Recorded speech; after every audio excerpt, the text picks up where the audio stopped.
গত ক্লাস যদি দেখি আমরা প্রমিস নিয়ে হালকা কাজ করেছিলাম। প্রমিস নিয়ে এই কাজ করেছিলাম যে প্রমিস ভবিষ্যতে কিছু ঘটবে তার উপর ডিপেন্ড করে আমি তার জন্য ওয়েট করব, এবং যে কাজটা শেষ হবে যখন সে একটা সাকসেস হবে না সাকসেস হবে না তার উপর ডিপেন্ড করে আমি পরবর্তী কাজ করব। তো অবজেক্ট দেখেছিলাম।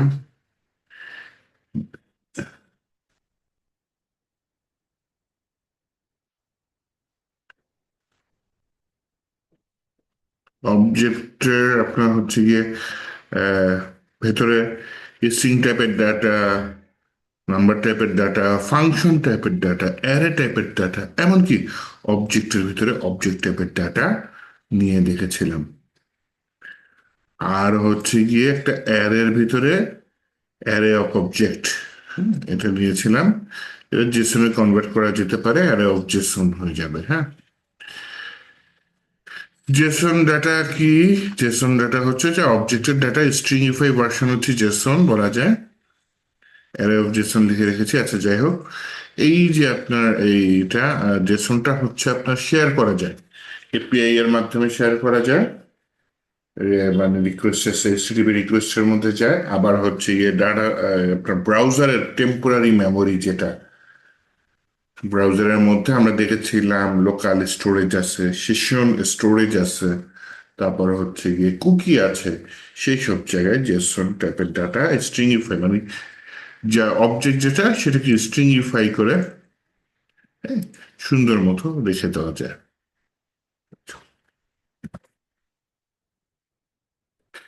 স্ট্রিংইফাই ভার্সন যেটা অবজেক্টের সেটা স্ট্রিং এর মতো অ্যাটিটিউড করে, এর জন্যই সেই সব জায়গায় রেখে দেওয়া যায়। হ্যাঁ, কিন্তু সেগুলা দিয়ে হচ্ছে কি আমি জেসনে যেরকম সরাসরি কাজ করতে পারি সেটা হবে না। তো রিয়েল লাইফে যেটা হয় একটু বুঝাই, রিয়েল লাইফে কিভাবে করি। যে আমি প্রথমে যখন জেসন নিয়ে কাজ করি, মনে করেন এপিআই অথবা ব্রাউজারে ডাটা রাখবো, প্রথমে হচ্ছে কি আমার এটা মনে করেন আমার অবজেক্ট টাইপের ডাটা। হ্যাঁ, এটা হচ্ছে আমার অবজেক্ট। সেই অবজেক্ট টাইপের ডাটাকে আমি প্রথমে কনভার্ট করব। কিসে কনভার্ট করব? জেসনে কনভার্ট করব।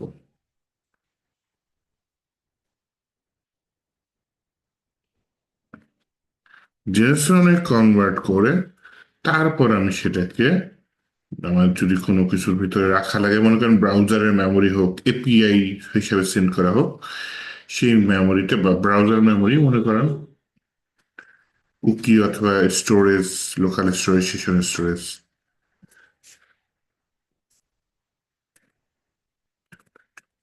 তাহলে এইভাবে আমি ডাটাবেস বলি, এইভাবে আমি পার্টিকুলার জায়গায় জিনিসটাকে সেভ করে রাখলাম।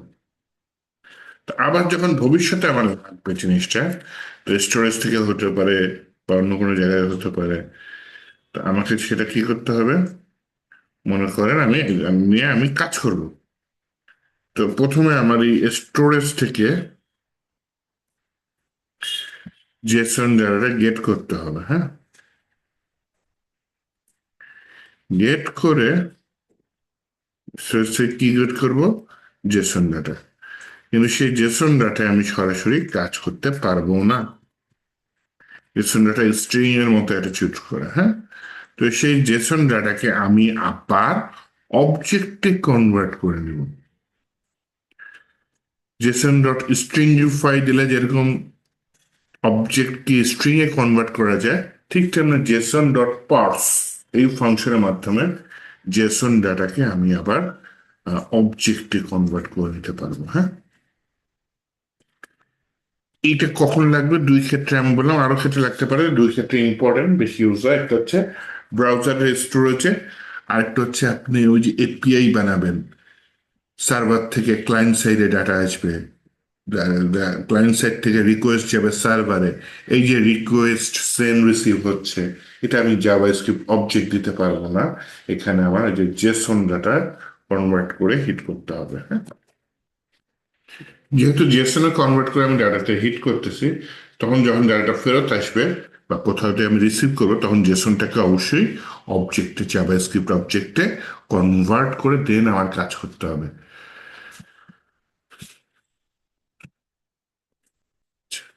আমি সেভ না করে এটা জাস্ট আমি আপনাদের বুঝালাম। ফাংশনাল অবজেক্ট, এটা বিল্ট ইন অনেক জাভাস্ক্রিপ্ট ফাংশন থাকে যেটা আমরা পরে অবজেক্টে কনভার্ট করি।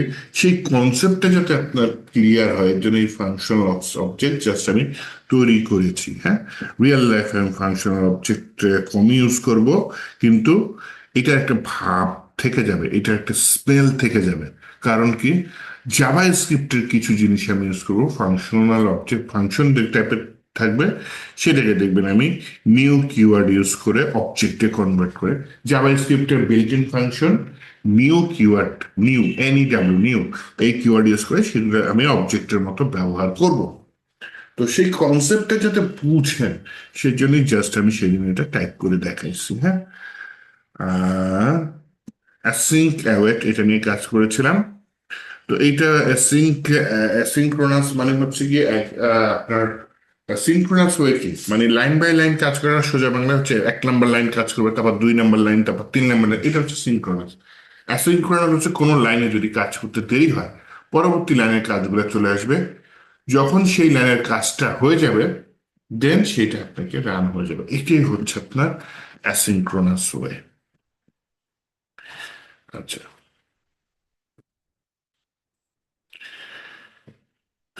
তো এটা একটু রিভাইজ করলাম। আহ, আজকে শুরু করার আগে একটু আমি 1 মিনিটের ব্রেক নিচ্ছি। সরি, 2 মিনিট, আমি একটু 2 মিনিট পরে আসতেছি। হ্যাঁ, আপনারা একটু ওয়েট করেন কাইন্ডলি।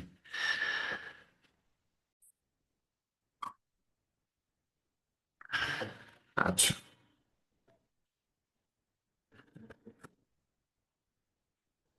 তাহলে আজকে হচ্ছে জানুয়ারির 13 তারিখ, আজকের জন্য একটা নতুন ফোল্ডার খুলি ফার্স্টে। আজকে হচ্ছে ডে কত, 28 হয়ে গেল। আচ্ছা ঠিক আছে, জানুয়ারি 13, 2026।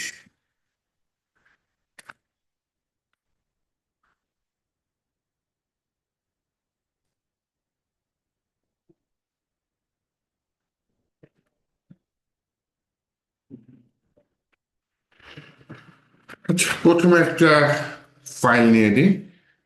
ফাইলের নামের ভিতরে আমি দিতে চাচ্ছি হচ্ছে কি আপনার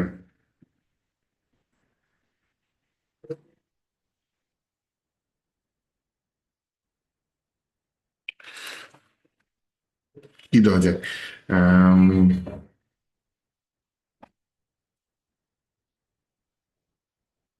কল ব্যাক ফাংশন যদিও শিখেছি, তারপরে একটু দেখাচ্ছি।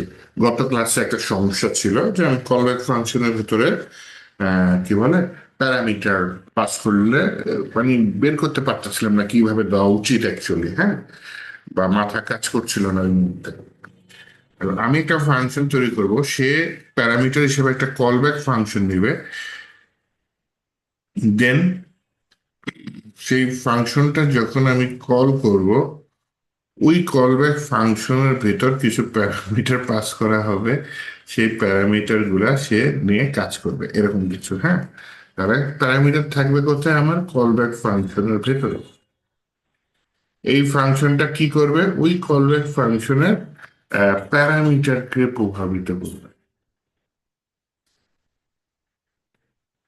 প্রভাবিত করার পরে আমি সেটা হচ্ছে গিয়ে আহ, একটা আউটপুট রেজাল্ট দেখবো, এইটুকুই। Just মনে করেন, তাহলে আমি একটা ফাংশন নিচ্ছি কনস্ট্যান্ট, CONST কনস্ট্যান্ট, ফাংশনের নাম মনে করেন দিয়ে দিলাম মাই ফাঙ্ক। এটার ভিতরে একটা কলব্যাক ফাংশন থাকলো সিবি। দেন আমি কি করলাম, কলব্যাক না, কলব্যাক ফাংশনের ভিতর দুইটা প্যারামিটার পাস করব।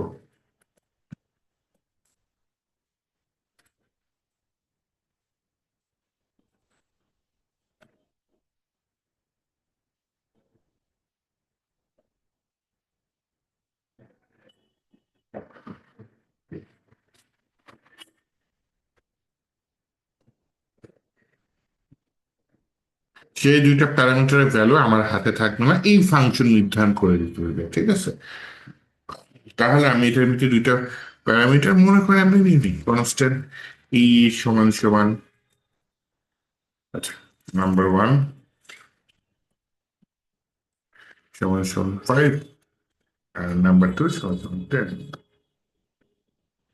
কল ব্যাকের ভিতরে আমি এই নাম ওয়ান আর নাম টু পাস করে দিলাম। আচ্ছা,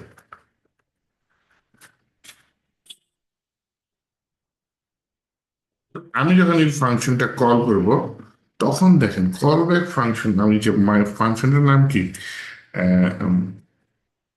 ফাংশন মাই ফাঙ্ক কল করলাম, এটার ভিতরে প্যারামিটার আমাকে কি দিতে হবে, কল ব্যাক ফাংশন দিতে হবে, তাই না? তাহলে অ্যানোনিমাস ফাংশন দিলাম। আবার কি বলেছে, এই অ্যানোনিমাস ফাংশন দুইটা প্যারামিটার গ্রহণ করবে, হ্যাঁ? সে কি প্যারামিটার গ্রহণ করবে, মনে করেন এ গ্রহণ করলো এবং বি গ্রহণ করলো। গ্রহণ করার পরে এ আর বি এর মান তো ও দিয়ে দিবে, তাই না? এ দিয়ে দিবে, আমার কিছু করার নেই। তাহলে আমি শুধু এখানে কনসোল লগে বললাম হচ্ছে এই যোগফল হচ্ছে এ প্লাস বি। এখানে এ এর মানও আমার হাতে নাই, বি এর মানও আমার হাতে নাই, আমি আমার এই ফাংশনটাকে কল করেছি, তার ভিতরে প্যারামিটার হিসেবে পাস করেছি, এবং এই প্যারামিটার মানে হচ্ছে কলব্যাক ফাংশন প্যারামিটার হিসেবে পাস করেছি, এবং সেই কলব্যাক ফাংশন যে প্যারামিটার হিসেবে পাস করেছি তার ভিতরে একটা প্যারামিটার আছে, এবং সেই প্যারামিটারের ভ্যালুটা কি হবে সেটা আমার হাতে নাই, সেটা হচ্ছে যে মাদার ফাংশন তার হাতে আছে। তো এইটাই হচ্ছে গত ক্লাসে চিন্তা করে পারতেছিলাম না, যাই হোক সোজা ব্যাপার ছিল। আর হচ্ছে আমি নোড স্পেস আমার ফাংশনের নাম কি, ফাইলের নাম কলব্যাক ডট জেএস, দেখেন সাম ইজ 15, হ্যাঁ এইটা আমার হাতে, ঠিক আছে। এ এর মান কি হবে, বি এর মান কি হবে, এটা আমার হাতে নাই। এটা হচ্ছে আমি কলব্যাক ফাংশনের যে প্যারামিটার সেটার ভ্যালুটা তার যে প্যারেন্ট ফাংশন তার হাতে আছে। দ্যাটস ইট, হ্যাঁ। তো এইটা কেন তৈরি করতে চাইছিলাম, ওই যে প্রমিস তৈরি করছিলাম, প্রমিসের মধ্যে একটা হচ্ছে রিসলভ আর একটা হচ্ছে রিজেক্ট। রিসলভ কি কাজ করবে, রিজেক্ট কি কাজ করবে, এটা আমি তো ইচ্ছা মতো নাম দিতে পারি প্যারামিটারের, প্রথমটা একটা দ্বিতীয়টা আরেকটা, তাই না? তো যাই হোক কি কাজ করবে সেটা আমার হাতে নাই, সেটা ওই যে প্যারেন্ট যে ফাংশন প্রমিস সে করে রাখছে, সেখানে আমার কিছু করার নাই। এইটা বোঝানোর জন্য লাস্ট ক্লাসে এই কাজটা করতে চাচ্ছিলাম, মাথায় আসতেছিল না প্রসেস, পরে অবশ্য দেখে নিয়ে এনেছিলাম ক্লাসের শেষে, দেন আজকে দেখালাম। তো এটা হচ্ছে গিয়ে ওই যে এখানে ফাংশনাল মানে হচ্ছে অবজেক্ট যেটা, হ্যাঁ, যেটা আমরা লাস্ট ক্লাস একটু আগে রিভাইজও করলাম, সেইখানে ফাংশনাল অবজেক্টের ভিতরে এইভাবে আপনার প্যারামিটারটা কাজ করছে, রিসলভ রিজেক্ট। কেন দেখাইলাম, যাতে ভাই আপনি সবকিছু মিলায় যদি বুঝতে পারেন, তাহলে যে প্রমিস ফাংশনটা কিভাবে কাজ করতেছে সেটা কনসেপ্টটা জাস্ট যাতে বুঝতে পারেন। না বুঝলেও আপাতত ভাই এখানে চলবে, একটু আপাতত প্রশ্ন এত গভীরে যারা প্রশ্ন আছে ফ্রেশ একটা। আছেন, হ্যাঁ বলেন। প্রশ্ন হচ্ছে যে এই ফাংশনের মধ্যে যে মানে আহ, এই ফাংশনের মধ্যে যেটা ফাংশন কার্লি ব্রেসের মধ্যে প্যারামিটারটা, কার্লি ব্রেসের মধ্যে প্যারামিটারটা যে ইয়া করলেন, ডিক্লেয়ার করলেন, এইটা হ্যাঁ, আমার ওই বাইরে ডিক্লেয়ার করার কথা ছিল না, যে সিবির পরে, সিবির সাথে। সিবির ভিতরে। হ্যাঁ এইখানে এইখানে হ্যাঁ এইখানে প্যারামিটারটা ডিক্লেয়ার করার কথা ছিল না, ও যে আমি আচ্ছা আচ্ছা, এটা, ফাংশনের মধ্যে করলাম। ওহো বুঝতে পারছি। এইটা সিবিটা কি নর্মালি ওই ভেরিয়েবলের মতো দেখাচ্ছে, তাই না? আপনি বলতেছেন এইখানে আমি জিনিসটা দিয়ে দিব, তাই না? এরকম কিছু নাকি? হ্যাঁ যদি এরকম, হ্যাঁ আমাদের হিসাব মতো তো এরকমই হওয়ার কথা ছিল। হ্যাঁ হ্যাঁ হ্যাঁ, যে এই এটা যে নাম এইটা ওয়ান একটা নাম টু দিচ্ছেন যে। বুঝতে পেরেছি। এইটা হচ্ছে গিয়ে সে প্যারামিটার যখন আমি ডিক্লেয়ার করবো তখন এখানে প্যারেন্থিসিস থাকে না, বুঝছেন? এটা হচ্ছে নিয়ম একটা।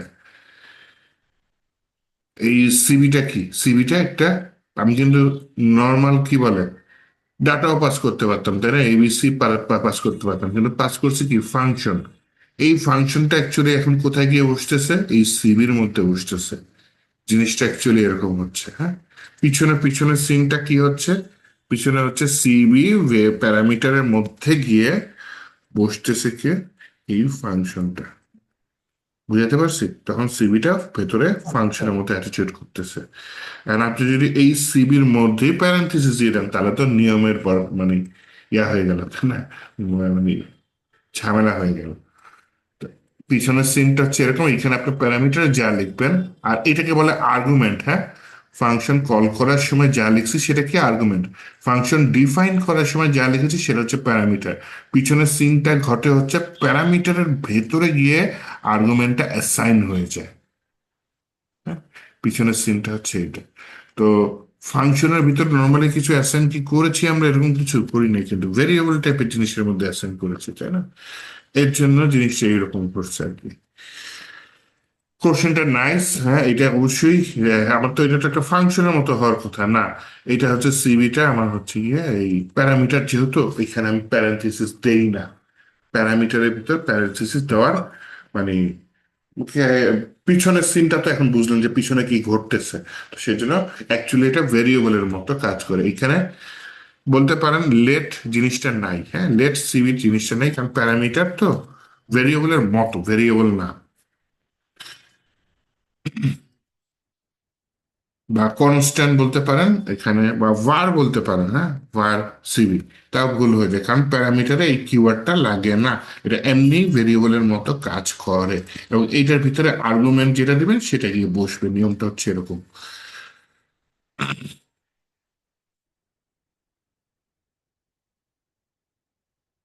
এই এটার ভেতরে যদি এখন আমি কিছু দিয়ে দিই, দেখেন, মাই ফাঙ্ক লিখে আমি বললাম হচ্ছে গিয়ে, জাস্ট বলে দিলাম হচ্ছে 13, লিখে দিলাম 13 লিখে দিলাম, তাহলে কি হবে? তো এইরকম তো আর কথা না। এআই বলছে কি, this will cause an error since there is not a function. তার মানে ও সিবির মধ্যে একটা ফাংশনই নিবে, কারণ ভেতরে দেখেন এই যে কার্লি ব্রেসের ভেতরে আমি সিবিটাকে কি হিসেবে ইউজ করছি, ফাংশন হিসেবে ইউজ করছি না? তাহলে এখন যদি আমি এখানে 13 পাস করে দিই, তাহলে দেখেন ইরর কিন্তু পেয়ে গেছি। এবার পেয়ে গেছি কারণ সে ফাংশনই নিবে। এই সিবি এর জায়গায় সে কি নিবে? ফাংশনই নিবে, কারণ সিবিটাকে দেখেন, এই যে ব্লক বলে এটাকে, তাই না? সেকেন্ড ব্র্যাকেট, এই ব্লকের ভিতরে আমি সিবিটাকে ফাংশন হিসাবে ব্যবহার করছি। সিবির মধ্যে আবার নাম্বার 1 কে পাস করে দিছি, সিবির মধ্যে আমি আবার নাম্বার 2 কে পাস করে দিছি।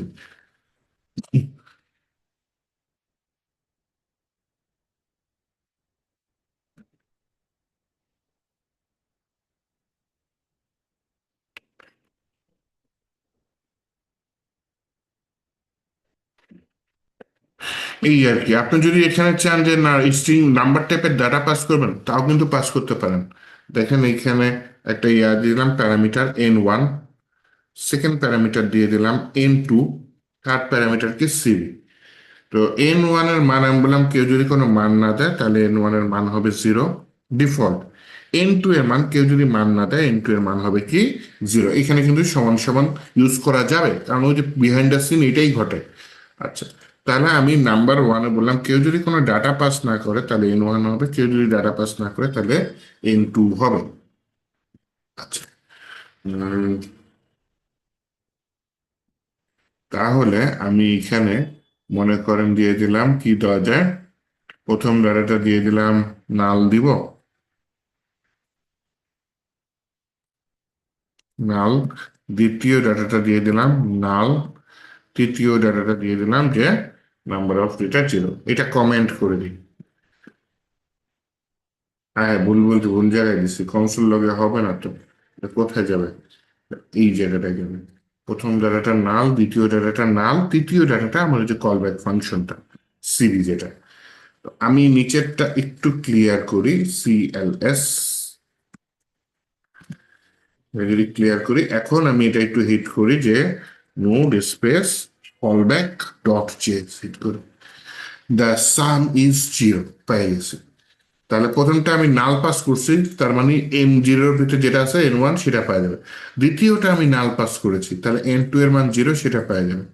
তারপরে যে কলব্যাক ফাংশন, এইটা নালের জায়গায় আমি মনে করেন দিয়ে দিলাম 10, আর এটা দিয়ে দিলাম কি 15।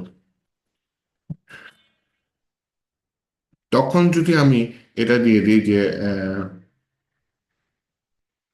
এখানে হিট করি আবার, তাহলে এখানে কি আছে, দ্য সাম ইজ 25, এখন 25 আসতেছে। তার মানে আমি ফাংশনের ভিতর প্রথমে একটা ডাটা দিচ্ছি, সেটা n1 এর ভিতরে যাচ্ছে, দ্বিতীয় একটা ডাটা দিচ্ছি, সেটা n2 এর ভিতরে যাচ্ছে। তারপর আমি কল ব্যাক ফাংশন দিচ্ছি, সেই কল ব্যাক ফাংশনের ভিতর যে ডাটাটা সেটা হচ্ছে গিয়ে যে এই দুইটা জায়গায় এই যে এ আর বি এর মধ্যে গিয়ে বসতেছে, বসে সেটা এখানে রান হয়ে যাচ্ছে।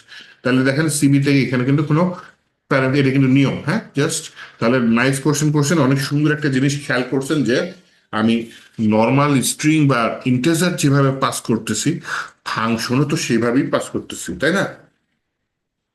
তো অ্যাকচুয়ালি এটা এইভাবেই পাস করে, ভেতরে যা কাজ করে ভেতরে করে, ব্লকের ভেতরে করে। দ্যাট মিনস এটা আমার ফাংশনই হইতে হবে, না হলে আমাকে কিন্তু জাভা স্ক্রিপ্টে ইরোর দিবে। আর এই ইরোরটা যদি এড়াইতে চান, এখানে আবার ভিতরে ইফ এলস দিয়ে কাজ করতে পারেন, যে ভেতরে যদি সিবিটা ফাংশন না হয়, তাহলে সে একটা আপনার মতো ইরোর মেসেজ দিবে। টাইপ অফ সিবি যদি ফাংশন না হয়, তাহলে বলবে হচ্ছে গিয়ে একটা ইরোর মেসেজ দিয়ে দিবে। এখানে দেখেন ইফ দিয়ে দিলাম, ইফ এআই আমার কথা শুনতে পাইছে, দেখছেন? সাজেস্ট করতেছে। আচ্ছা যাই হোক, আমি আগে ইয়াটা দিতে চাচ্ছি, সেটা হচ্ছে n1 n2, হ্যাঁ। তাহলে এইখানে বললাম type of n1 not equal to number, এবং type of n2 not equal to যদি নাম্বার হয়, একটা ইরোর থ্রো করো, যে throw new error both argument must be number. আচ্ছা, যেহেতু ফাংশনের ভিতর দিচ্ছি, আমি থ্রো না করে রিটার্নও করে দিতে পারি, তাহলে বাকি কাজগুলো এখানে কাজ করা বন্ধ করে দিবে, হ্যাঁ।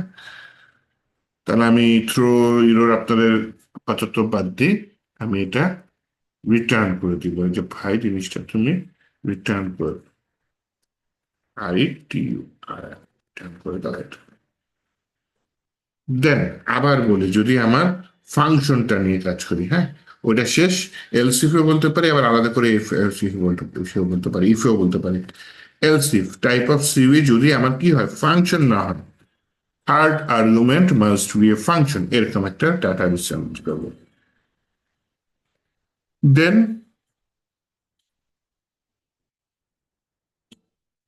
এলসে আমার এরকম কাজ করবে, ঠিক আছে। নাম্বার ওয়ানে নাম্বার টু এ যাবে, দেন হচ্ছে কি callback function number one number two বসবে। দেন কল ব্যাক ফাংশনটা আমার এই ভেতরেই কাজ করবে, সেটার ভিতরে আমি কনসোল লক করে দিচ্ছি, তাই না? আচ্ছা, তাহলে এখন যদি আমি এটা হিট করি, তাহলে দেখেন সবকিছু ঠিক আছে, 25 আসছে। এখন আমি 10-এর জায়গায় লিখে দিলাম, এই যে 10-এর জায়গায় লিখে দিলাম 10, DOSH 10, তাহলে এটা স্ট্রিং হয়ে গেল। এখন যদি আমি আবার হিট করি, তাহলে দেখেন ওই যে এই ইরোরটা নেই, ও যে ডাটাটা রিটার্ন করবে,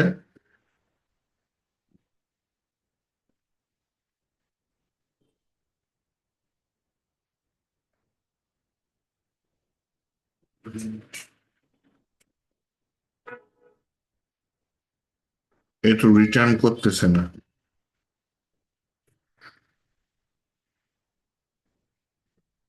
আচ্ছা, এইখানে তাহলে রিটার্ন করে দিই, এটা কনসোল লগ না করে রিটার্ন করে দিই, হ্যাঁ, কনসোল লগ না করে রিটার্ন করে দিই। রিটার্ন হয়ে গেছে, রিটার্ন। ও যে ডাটাটা রিটার্ন করবে সেটা আমি প্রিন্ট করে দেব কোথায়, টার্মিনালে, তাই না? সেজন্য কনসোল লগের ভিতরে এই বিশাল ঘটনাটাকে আমি রেখে দিই। আরে এটা কোথেকে আসছে ভাই? ওকে, ফরম্যাট করলে ফরম্যাটে হয় না, একটু ক্লিয়ার করি সবকিছু। হিট করি, both argument must be number, তাহলে এখানে 10 দিলে হবে না, এখানে যদি আমি 5 দিই, আর দ্বিতীয়টা যদি লিখে দিয়ে হচ্ছে গিয়ে ইনভার্টেড কমার ভিতরে 15, তার একটা নাম্বার একটা কি স্ট্রিং হয়ে গেছে, এটাও হবে না। আচ্ছা, আমি যদি এইভাবে 15 লিখি, তাহলে আমি যদি হিট করি, both argument must be number, হবে না, আমাকে নাম্বারই পাস করতে হবে। এই নাম্বার দিয়ে তখন গিয়ে আমার আবার ওই যে আনডিফাইন আসছে।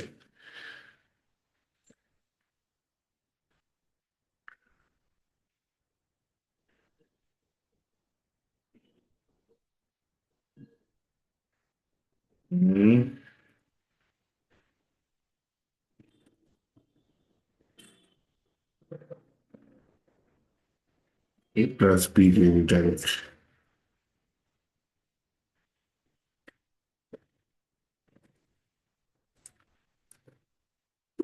দেখি কাজ করে কিনা। তাও আনডিফাইন আসছে, কেন আনডিফাইন আসছে স্যার? ও একটা ফাংশন কল করতেছে, সেই ফাংশনটা কিছু রিটার্ন করতেছে। হ্যাঁ, এই জিনিসটা রিটার্ন করতেছে। রিটার্ন করলে এটার ভিতরে নাম্বার ওয়ান যাবে, নাম্বার টু যাবে, নাম্বার ওয়ান এর ভিতরে বসবে, নাম্বার টু বসবে। ওই জিনিসটা কিছু রিটার্ন রিটার্ন তো করতেছিল। তারপর আমি রিটার্ন লিখলাম, এইবার আসছে। তাহলে আগের মেসেজটাই আমি রিটার্ন করে দিই। ওকে, তার মানে এইখানে আমার রিটার্ন করতে হবে, ও যে ডাটাটা সেন্ড করতেছে সেটা আমি এইখানে রিটার্ন করে দিলাম। তাহলে এখন দেখি আমার যোগফল আসে কিনা। হ্যাঁ, দ্য সাম ইজ 20, যোগফল আসতেছে। তাহলে যতক্ষণ ও ডাটাটা, এই কলব্যাক ফাংশন ডাটাটা রিটার্ন করতে পারতেছে না, তখন ও সেই জিনিসটাকে রিটার্ন করতে পারতেছে না। যখন এই ফাংশনটা কিছু রিটার্ন, মাই ফাংশন রিটার্ন করতে পারতেছে না, তখন কনসোল লগ কিছু ডাটা প্রিন্ট করার জন্য পাচ্ছে না। যখন প্রিন্ট করার জন্য পাচ্ছে না, তখন সে আনডিফাইন্ড দিয়ে দিচ্ছিল। তো এটা রিয়েল লাইফে কি কাজে লাগতে পারে?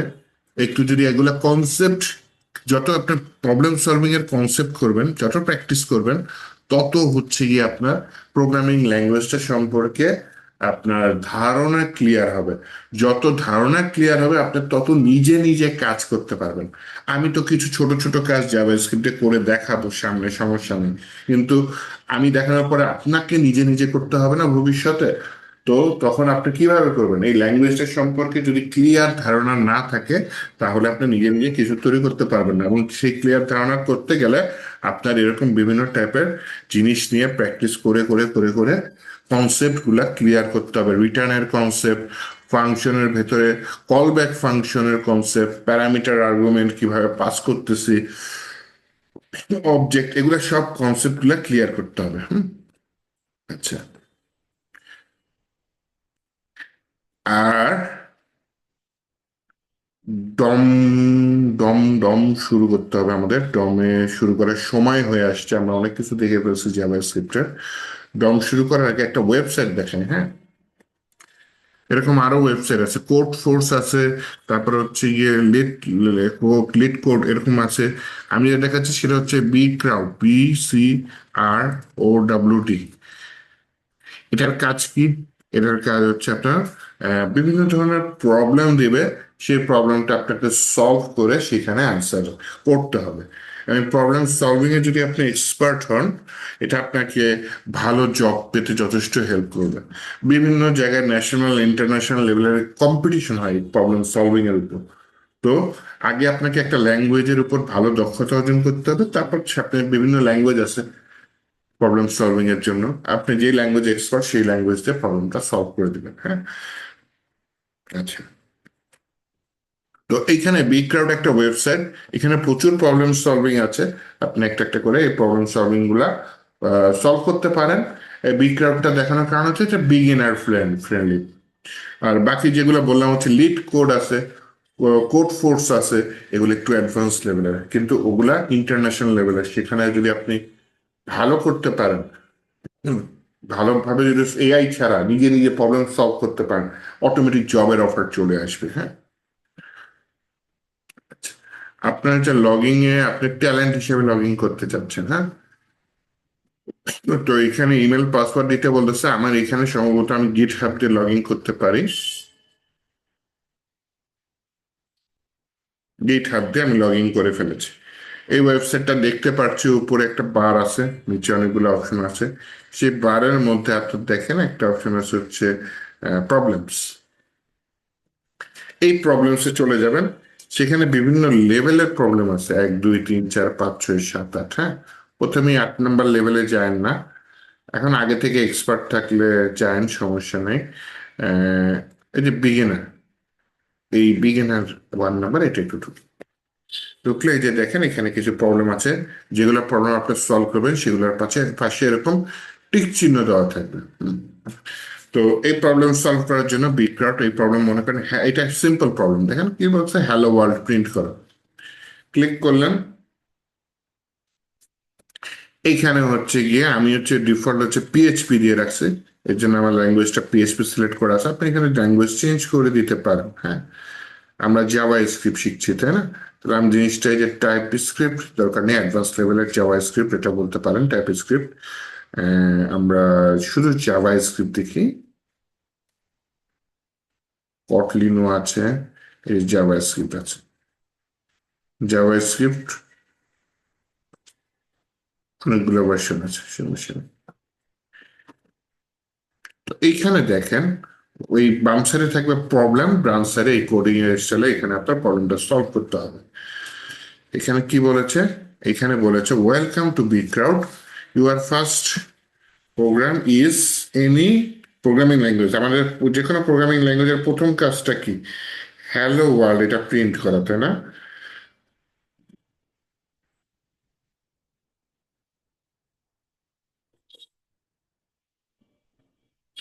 আচ্ছা,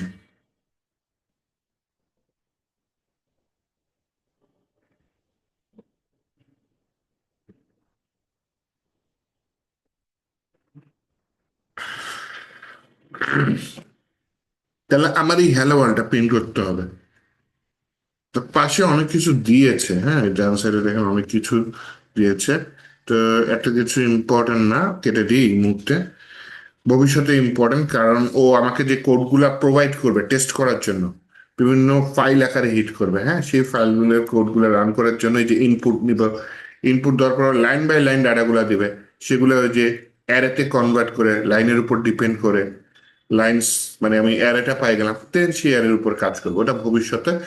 আপাতত আমাদের কাজ কি, হ্যালো ওয়ার্ল্ড প্রিন্ট করা, তাহলে লিখবেন কনসোল ডট লগ, টার্মিনালে প্রিন্ট করা, হ্যাঁ দিয়ে ইনভার্ট কমার ভিতরে আমি দিয়ে দিলাম হ্যালো ওয়ার্ল্ড লিখে, যদি আমি নিচে বললাম যে ভাই হ্যাঁ আমার সবকিছু ঠিক আছে তুমি এটা নাও, ও এখন এটা টেস্ট করতেছে এবং বলতেছে হ্যাঁ তোমার তো সব ঠিক আছে, অ্যাকসেপ্ট করেছে, কারেক্ট। তো এইভাবে হচ্ছে কি আমি, আপনি আবার প্রবলেমসে যাবেন, দ্বিতীয় প্রবলেমটা পড়বেন, এই যে বিগিনার এক্সে গিয়ে দ্বিতীয় প্রবলেমটা পড়বেন, এক্সট্রিমলি বেসিক। দ্বিতীয় প্রবলেমটা গল্প অনেক বড় কিন্তু কাজটা অনেক ছোট।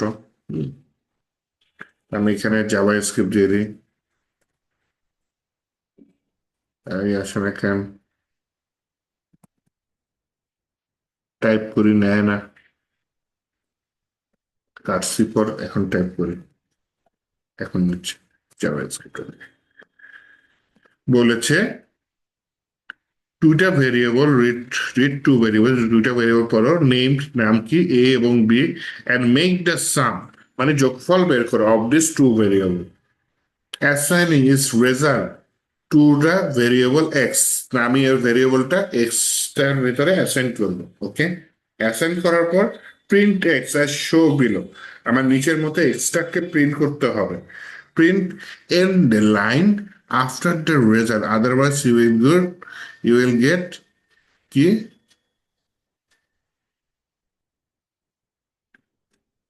প্রেজেন্টেশন এরর, আমি প্রেজেন্টেশন এরর পাবো যদি আমি এন্ড লাইন না দিই। কনসোল লগে লাগে না, কনসোল লগে একটা লাইন অটোমেটিক শেষ হয়ে যায়। হ্যাঁ, তো ইনপুট ফেল টু দুইটা ইন্টেজার আসবে, দুইটা ইন্টেজার, তার মানে আমি ইনপুটে কি পাচ্ছি, দুইটা ইন্টেজার পাচ্ছি, দুইটা ইন্টেজার একটা ফাইল দিয়ে হিট করবে ও, হ্যাঁ ফাইল দিয়ে আমার এই কোডের মধ্যে হিট করবে, তাহলে ও যে ফাইলটা হিট করবে সেটা লাইন বাই লাইন দুইটা ইন্টেজার থাকবে, যেটা আমি এই ইনপুট নামে ভেরিয়েবলের মধ্যে পেয়ে যাবো এই কোড দিয়ে, ও কিন্তু কোড দিয়েই দিছে। হ্যাঁ, এই কোডের মাধ্যমে আমি ইনপুটের মধ্যে দুইটা ইন্টেজার পাবো লাইন বাই লাইন, একটা ফাইল মনে করেন এরকম একটা ফাইল, আপনার নোটপ্যাড, এর ভিতরে দুইটা লাইনে ও আমাকে হিট করবে, আমি কাটিয়ে দেবো না, যাই হোক দুইটা লাইনে একটা দিল 15 আর একটা দিল 10, এরকম দুইটা লাইন নিয়ে এই ফাইলটা দিয়ে সে আমার এই সার্ভার, যে সার্ভার জাভা স্ক্রিপ্ট আছে সেখানে হিট করবে। তো ওই ফাইল থেকে কোডটা নেওয়ার জন্য যে কোড লাগবে সেই কোড ও আমাকে দিয়ে দিয়েছে। দেন ও যেহেতু লাইন বাই লাইন দুইটা ইন্টিজার দিচ্ছে, সেই লাইনের উপর যে ব্যাকস্ল্যাশ এন এর মানে নতুন লাইন, এর উপর ডিপেন্ড করে আমি একটা অ্যারে তৈরি করতেছি, সেই অ্যারেটা এই লাইন্সের মধ্যে রাখতেছি। তো ওই যে ও আমাকে এরকম দুইটা ইনপুট দিবে, আমার আউটপুট কি আসবে, এক্স সমান সমান এটা। তাহলে ওর ইনপুট দুইটা তো আমাকে নিতে হবে। তাহলে ওর ইনপুট দুইটা ও var দিয়ে করছে, আমি var দিয়ে করতে পারি, কনস্ট্যান্ট দিয়ে করতে পারি। কনস্ট্যান্ট দিয়ে করলে সমস্যা হয় না, করতে পারেন। কনস্ট্যান্ট নিয়ে নিলাম ইনপুট। এটা হচ্ছে গিয়ে আপনার লাইন্স দিতে পারেন অথবা ইন্টিজার্স দিতে পারেন, যা মন চায়। আচ্ছা, ও বললো হচ্ছে একটা ভেরিয়েবল নাও এ, নিতে পারেন, সমস্যা নেই, ওর মতো কাজ করতে যদি করতে চান। এর ভিতরে মান রাখবো কোথায়, LINES, লাইন্সের ভিতরে অ্যারে, যেহেতু প্রথম মানটা যাবে, যেহেতু অ্যারেতে কনভার্ট হয়ে গেছে লাইনগুলা, প্রথম মানটা যাবে এর মধ্যে। ও কি বলছে, আরেকটা ভেরিয়েবল থাকবে বি, দ্বিতীয় মানটা যাবে বি এর মধ্যে। দ্বিতীয় লাইনটা অ্যারের দ্বিতীয় মান কি, আমরা ওয়ান দিয়ে আসি, তাই না? দেন কি বলছে যে ইনপুট উইথ, আচ্ছা আমার তৃতীয় মানটা কি হবে, তৃতীয় মানটা হচ্ছে গিয়ে যোগফল হবে এক্স। তাহলে var এক্স, এক্স এর মান কি হবে, এ হবে প্লাস বি হবে, হ্যাঁ। তাহলে এর পরেও কি বলেছে, যে প্রিন্ট করতে হবে আমাকে কিভাবে, দেখছেন, এক্সও প্রিন্ট করতে হবে, সমান সমান প্রিন্ট করতে হবে, আবার 19ও প্রিন্ট করতে হবে।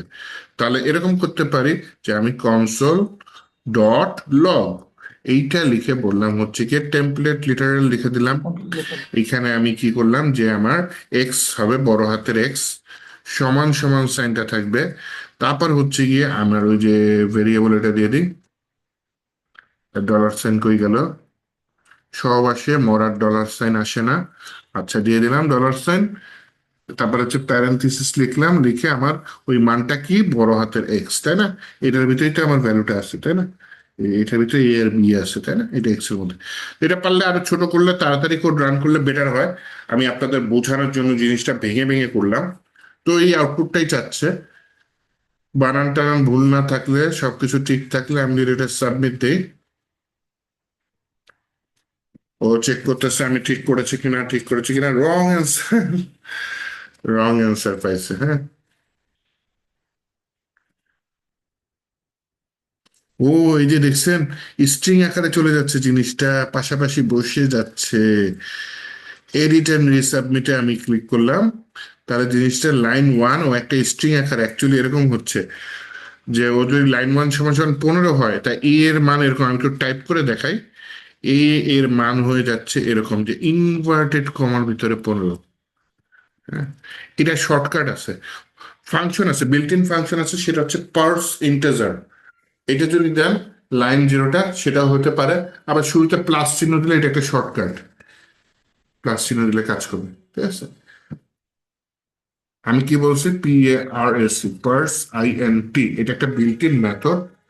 এটা দিলেও হবে, এর ভিতরে লাইন জিরোটা দিয়ে দেন, তাহলে জিনিসটাকে সে ওই যে ইনভার্টেড কমাকে মুছে জাস্ট ইন্টিজারটাকে নিয়ে আসবে। অথবা এটা শর্টকাট হচ্ছে, এটা প্লাস চিহ্ন, শুরুতে প্লাস চিহ্ন দিয়ে দিলাম, তাও হয়। তাহলে যেহেতু একটা পার্সেন্টেজার দিয়ে করেছে, আমি আরেকটা পার্সেন্টেজার দিয়েই করি।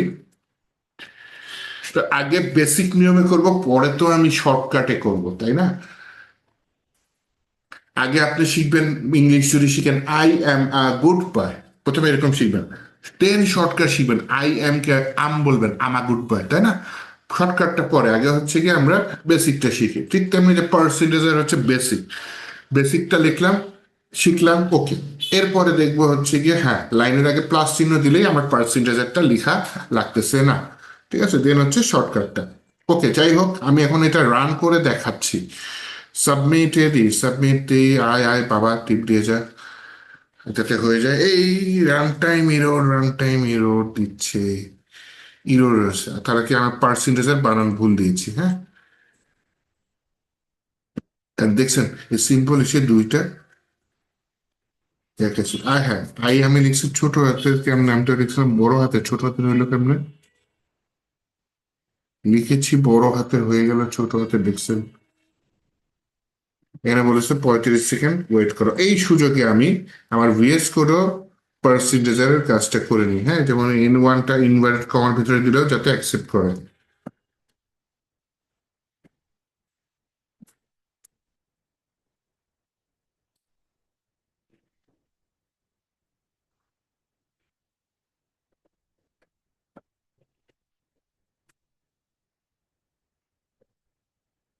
ইয়ে আর পার্স ইন্টিজার এই যে n1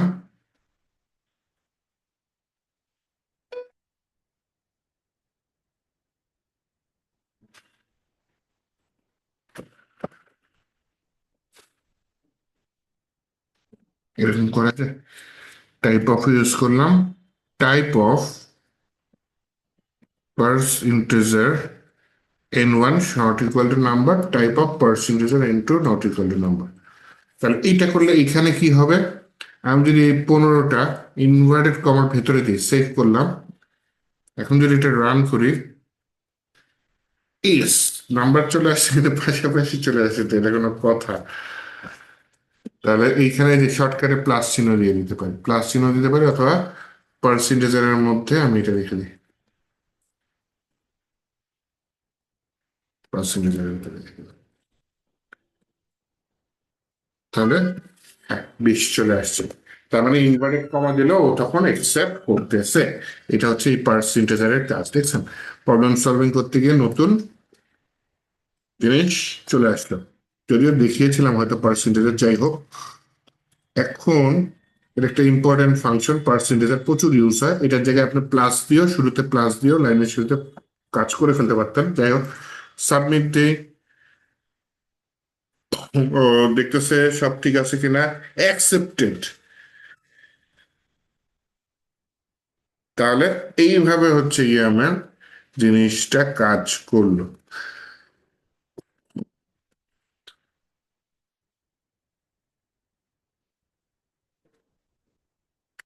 এরপরে যেটা আপনি করতে পারেন সেটা হচ্ছে কি, আপনি আবার ওই যে গিয়ে প্রবলেমসে গেলেন, প্রবলেমসে গিয়ে আবার হচ্ছে বিএনআরসি গিয়ে আপনি পরেরটা করলেন।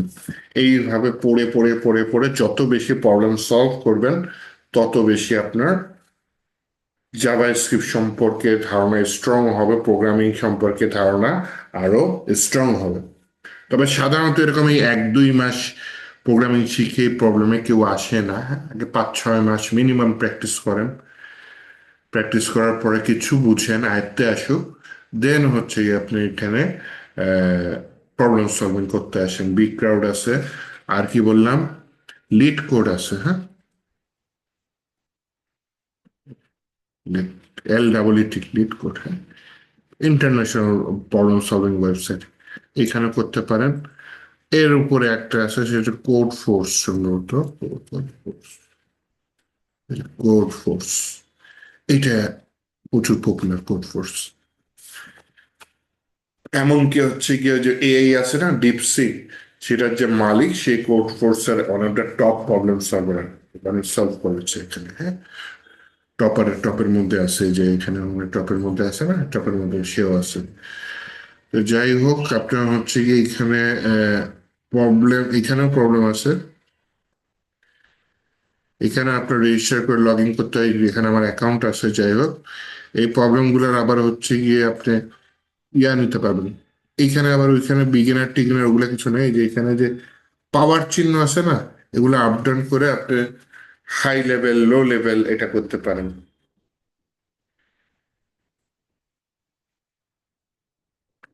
এই যে, এটা মাত্র আসে ওয়াটারমেলন, খুবই পপুলার একটা প্রবলেম সলভিং।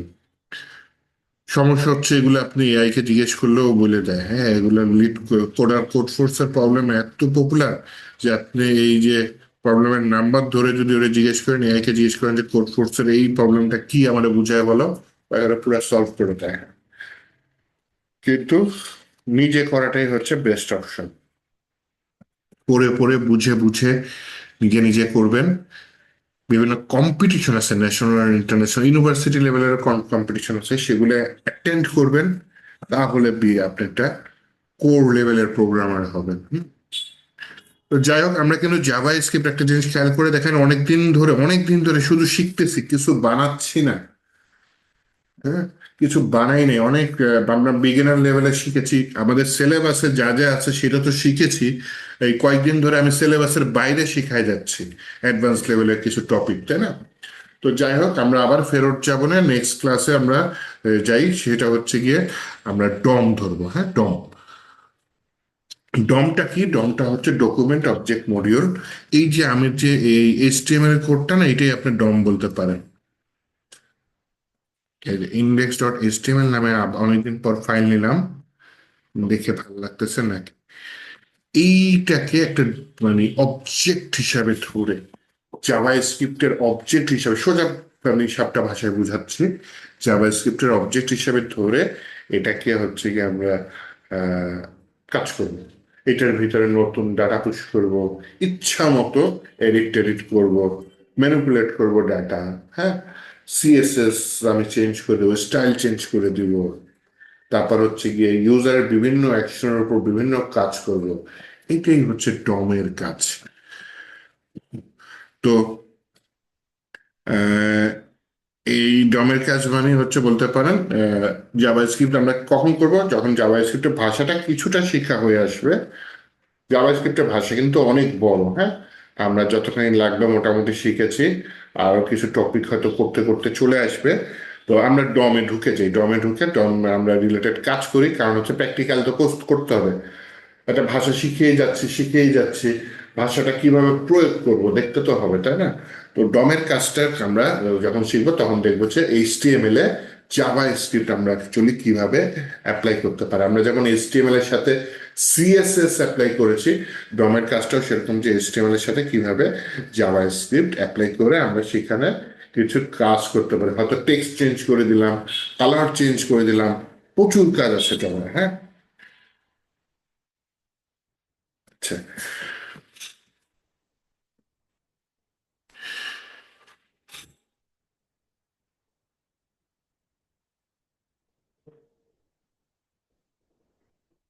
আচ্ছা, এখন একটা কাজ করি, আমি যেটা করতে চাচ্ছি যে এই এইচটিএমএল এর সাথে আমি কিভাবে জাভা স্ক্রিপ্ট লিঙ্ক করবো সেটা একটু দেখি।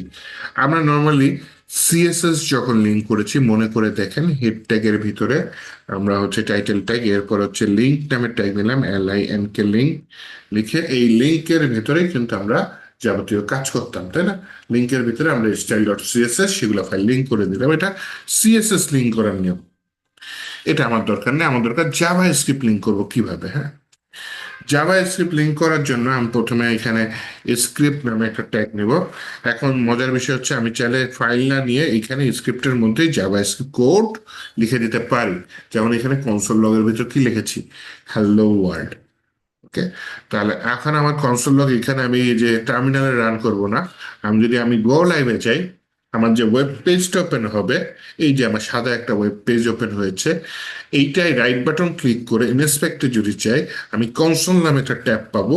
সেই কনসোল ট্যাবে যদি আমি ক্লিক করি, এই যে হ্যালো ওয়ার্ল্ড লেখা আসছে। ইরোর ইগনোর করেন, আমি এমন কোনো জাভা স্ক্রিপ্ট লিখি নাই যে এরকম ইরোর আসবে। হয়তো লাইভ সার্ভার বা অন্য কোনো কারণে এগুলো ইরোর আসছে, যে ফেভিকন পাই নাই এরকম ইরোর দিচ্ছে। আমি ফেভিকন ইমেজ দিইও নাই। ফেভিকন ইমেজ হচ্ছে উপরে যে ইমেজটা থাকে সেটা হচ্ছে ফেভিকন ইমেজ। তো আমার হচ্ছে গিয়ে এটা হচ্ছে গিয়ে কি বলে, লাইভ রিলোড এলামেল। আচ্ছা ঠিক আছে, এটা আমার হয়তো ওই এক্সটেনশনটা থেকে আসতেছে, লাইভ সার্ভার এক্সটেনশন। এই যে হ্যালো ওয়ার্ল্ড কিন্তু আমি পেয়ে যাচ্ছি, হ্যালো ওয়ার্ল্ড পেয়ে যাচ্ছি। আচ্ছা, উম, মনে করেন একটা ইমেজ ডাউনলোড করি, হ্যাঁ। এইখানে বললাম হচ্ছে বাংলাদেশ ম্যাপ, আসল ম্যাপ কিন্তু, হ্যাঁ, নকল ম্যাপ না। এই তো বাংলাদেশের ম্যাপ অনেক বড় ছোট হচ্ছে। এই ম্যাপটা আমি সেভ করি কোথায়?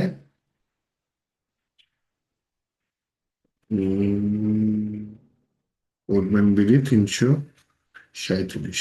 আচ্ছা, ওকে, এইটার ভেতরে ডে 28 আমি সরাসরি দিয়ে দিই বিডি ম্যাপ।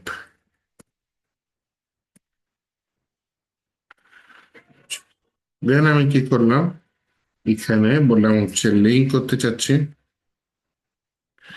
লিঙ্কের ভিতরে আমি এখানে রিয়েল স্টাইল শিটের জায়গায় আমি এখানে দিয়ে দিলাম কি আইকন। আর এই সেফ এর মধ্যে মানে আমার ইমেজ ফাইলটার ঠিকানাটা বলে দিই, এই ফোল্ডারেই তো রাখছি, তাই না? এই ফোল্ডারের ভিতরে ওই যে bdmap.jpg।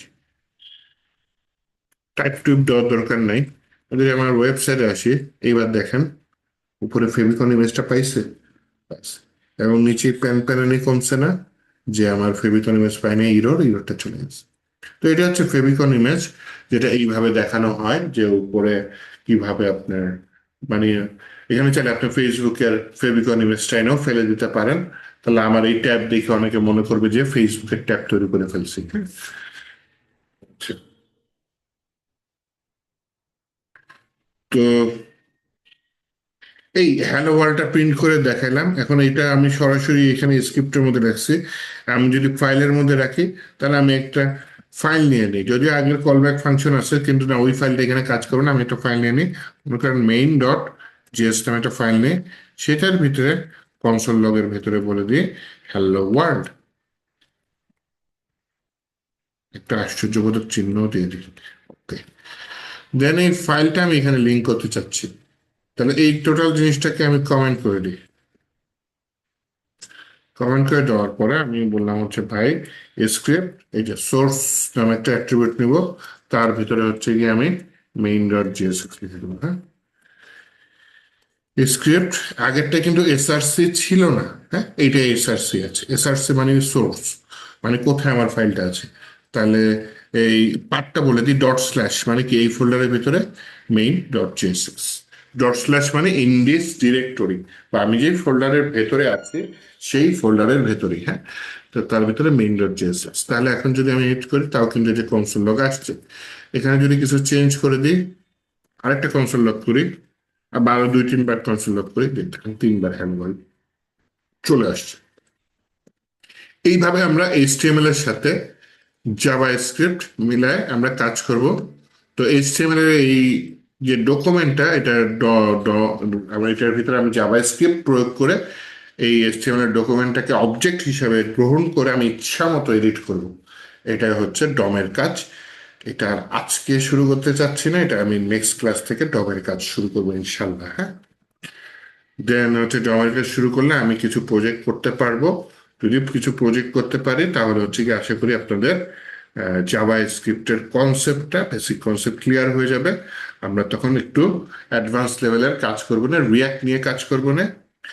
আর কিছু বলি হচ্ছে, রিয়াক্ট করতে গেলে যে জাভা স্ক্রিপ্ট একদম চরম লেভেলের এক্সপার্ট হতে হবে এরকম কথা নেই, কাজ করতে করতে আয়ত্তে আসবে। বেশ মিডিয়াম লেভেল জাভা স্ক্রিপ্ট পারলে হয়। জাভা স্ক্রিপ্টে কিছু কনসেপ্ট ক্লিয়ার থাকলে আমরা রিয়াক্ট নিয়ে কাজ শুরু করতে পারি। হ্যাঁ, তো সেগুলো পরে, রিয়াক্টের কাজ পরে, আগে জাভা স্ক্রিপ্ট দিয়ে আমি এইচটিএমএল এর সাথে কিভাবে কাজ করে সেটা দেখবো। দেন এইচটিএমএল আর জাভা স্ক্রিপ্ট মিলে 2-1টা প্রজেক্ট করব, দেন আমরা রিয়াক্টে যাব। ওকে, এটাই হচ্ছে প্ল্যান। তো আপাতত আজকে এই পর্যন্ত থাক। আর আপনারা কিন্তু ওই যে অনেকদিন হোমওয়ার্ক দিচ্ছেন, আমি যা যা দেখতেছি শেখাচ্ছি, এটা অ্যাটলিস্ট বাসায় প্র্যাকটিস করবেন। এবং এই রিলেটেড পারলে অন্য ভিডিও দেখেন, চ্যাট জিপিটিকে জিজ্ঞেস করেন এই রিলেটেড কি কি ইন্টারভিউ কোশ্চেন হইতে পারে, সেই কোশ্চেনগুলো পড়েন। হ্যাঁ, গিয়ে একটু নিজেরা পরিশ্রম করেন, করে যাতে জিনিসগুলো আয়ত্তে আসে। আমি দেখা যাবে হুট করে একটা এই যা যা শিখিয়েছি তার রিলেটেড একটা প্রজেক্ট দিয়ে দিব, যখন এইচটিএমএল আগে শিখে নিই, এইচটিএমএল এর সাথে জাভা স্ক্রিপ্ট, তখন দেখা যাবে আপনারা কিছুই পারতেছেন না। কারণ হচ্ছে গিয়ে এতদিন যা শিখিয়েছি সেগুলাই কিন্তু অ্যাপ্লাই করব। হ্যাঁ, সেগুলাই কিন্তু আমরা প্রজেক্টে অ্যাপ্লাই করব। আচ্ছা, আহ কারো কোনো কোশ্চেন আছে?